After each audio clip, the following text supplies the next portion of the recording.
في يوم من الأيام جايز قررت إني أنا بتعلم البرمجة، لأنه فعليا جايز عشقت هذا الشيء ومرة حبيته. فاللي صار إنه أنا تعلمت برمجة بنفسي.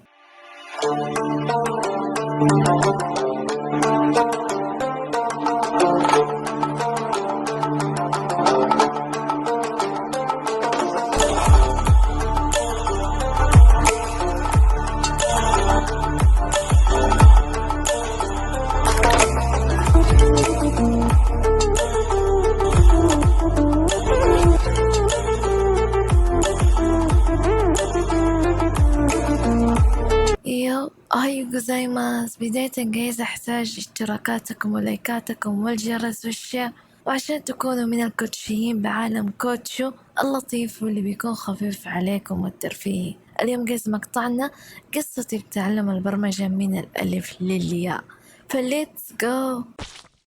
بداية جايز لما كنت بالثانوي نهائيا ما فكرت ولا حتى جاء ببالي إنه ممكن يجي يوم وشيرة تحب إنها تدخل أو تدرس حاجة من القسم العلمي، ولهيك جايز دخلت أدبي من البداية وكملت على أساس إني أبغى أدخل كلية الأعمال. وفعليا جايز خلصت الثانوية وانتقلت للمرحلة الجامعية، وفعليا دخلت كلية الأعمال تخصص Management Information System. بالبداية جايز واجهتني كثير من الصعاب، وصاروا بعض الأستاذات أو الموظفات اللي بالجامعة في اختيار التخصص لما كنت بختار التخصص دايما يقولوا لي ترى التخصص مرة صعب وما راح تقدري عليه. فطبعا أنا هنا أضحك ضحكة الفخر والهياط، بالله أنا شيرة وما في شي صعب علي، لأنه أنا لو حطيت هالشي براسي راح أعمله مهما كان. ومن كثر من الناس صارت تقول صعب كله إنجليزي ما في عربي نهائيا، ترى حتى اختباراتك راح تكون بالإنجليزي. طبعا أنا هنا حطيت هالشي أكثر براسي وقلت ديم المغامرات حلوة مرة، حلو إن نغامر. والحمد لله جايز دخلت التخصص وفعليا طلع سهل. إيش كنتوا متوقعين إن أقول صعب جايز؟ لا جايز، أوكي هو كان صعب بس شيرة ما في شي يصعب عليها، وأنا أحب الأشياء الصعبة، لهيك جيز عجبني مرة التخصص. المهم جيز الشي اللي خلاني فعليا أحب البرمجة وأكون متيمة فيها لدرجة إني أنا أقول عنه الحب الأول والأخير.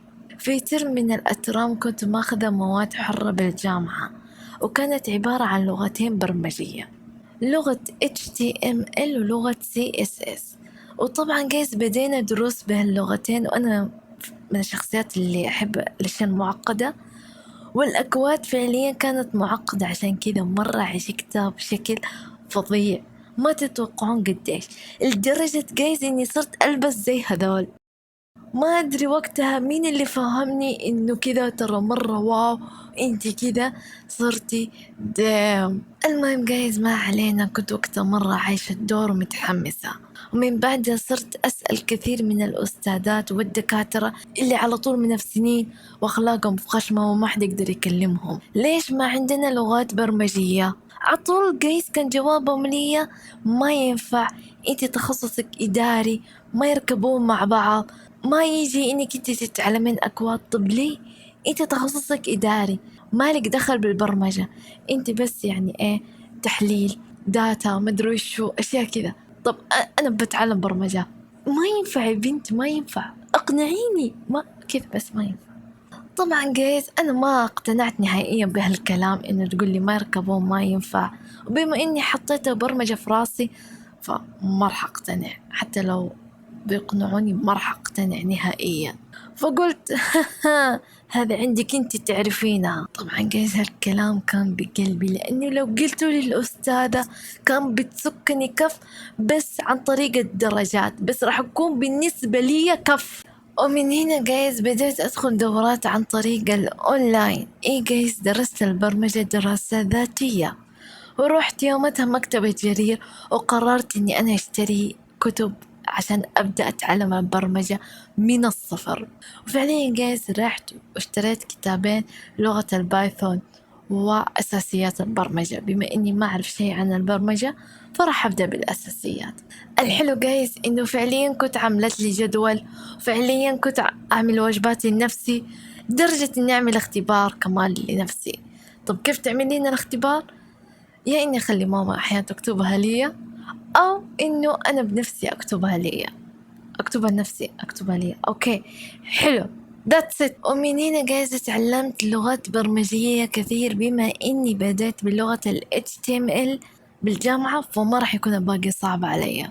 فدرست جايز لغة البايثون بنفسي، والسي شارب والسي بلس بلس والجافا والجافا سكريبت والجي بلس بلس.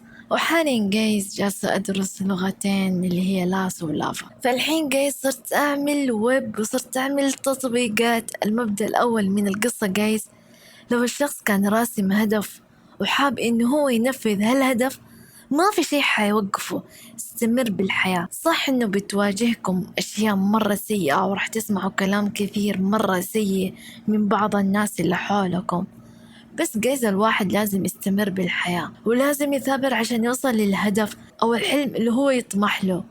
فجايز لا تخلون كلام الناس يأثر عليكم أو إنه يطفي حلمكم اللي بداخلكم، انطلقوا. المهم جايز بالأخير أتمنى التوفيق لكل شخص فيكم. وهذه هي قصتي لليوم. أتمنى تكون القصة عجبتكم وأعطتكم حماس بأنكم تتقدمون للأمام وما يهمكم فعل الآخرين، اللي انتوا حابين سووه. بالأخير هذا انتوا. فجايز أشوفكم بحلقة جديدة. لا تنسون أنكم تشتركون بالقناة، ولا تنسون الجرس واللايك، لأنه صراحة يعني حابة أنه يعني أزود من الكوتشيين وأنه نوصل 1000 مشترك بأسرع وقت. ولا تنسون اللايكات وأنكم تعملون شير. تشاو.